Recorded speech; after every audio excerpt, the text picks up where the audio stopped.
พักเบรกกับทีมงานเนาะเบิดเวียกบ่มีลูกค้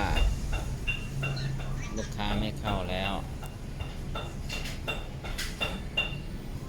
นะ มันนี่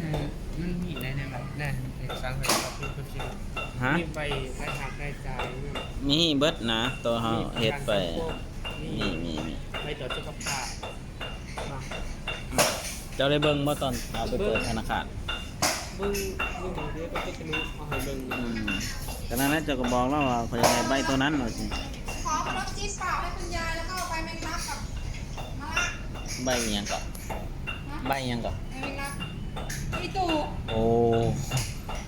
ใบแมงลัก แม่งลักโอ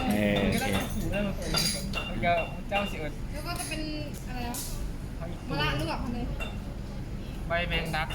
เป็นคู่กลุ่ม แม่งลักไฟอีตูบ่โอ้ประจักษ์คือกันนะไฟอีตูบ้านเฮา ฮะ ใบกลุ่มว่าดวง ขอยก็บ่รู้จักกันใบแมงลักบ่ประจักษ์บรรยากาศชิวๆอยู่หาดเนาะ กับมะระเนาะไม่เอาไปถั่วงอก